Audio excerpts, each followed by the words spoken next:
And you said, I think last month, that you wanted the club to not just do January business, but do business early in the month if they could, which feels even more important with Simon, presumably Sar going. Where are you with that? Is the club kind of on board with that aim as well? Look, I wrote my letter to Santa, so like my kids now, I just got to see whether I've been naughty or nice and see what I get, mate. We'll see. We'll see.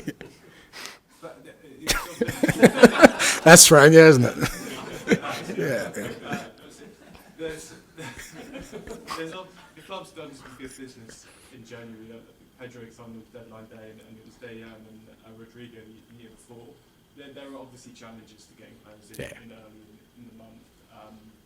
I mean, I guess can you sort of talk through that? Yeah, look, it is challenging. Like I said, I mean, ideally, yeah, and the reason is obviously, like I said, with kind of where we're at injury-wise and the players we're going to miss, like, you know, we've got some significant games through January, and signing somebody late in January could mean that, you know, we've haven't been able to make an impact in those other games. But, you know, we're pushing hard. But obviously, you know, you need all parties to agree to that. You know, other clubs will be saying, well, you know, particularly if they're players they want, you know, they want to hold on to them for as long as possible for their own reasons through January. So it is a challenge, I get that. But, you know, we're working hard with, you know, everyone at the club to try and sort of get the best outcomes for us, and we'll see how it goes.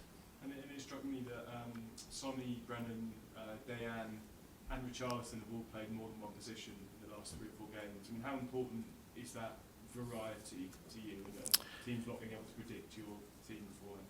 Yeah, look, I mean, some of it's been through necessity, and thankfully they are players who are fairly adaptable. And I've always sort of tried to have that element in the squads I have and the kind of players we bring in, that you know, you can throw Ben Davis into that mix as well. That without those kind of players who are adaptable, it would have been even harder for us to get through this period, because you know, if they just played the one position, and you could end up having 3 players who all just can play right wing, and you're desperate for a central striker, or, you know, like I said, Decky's played probably 4 different positions for us, Kulusevski. So that's certainly been helpful, and I think it helps develop their game. I think, you know, you look at Sonny last week, and fair to say, I think in the last sort of 2-3 games, he's been really starved of the ball, and just you could see all of a sudden he was back on the ball and how excited he was and the impact he could make. So it helps them having that different perspective as well.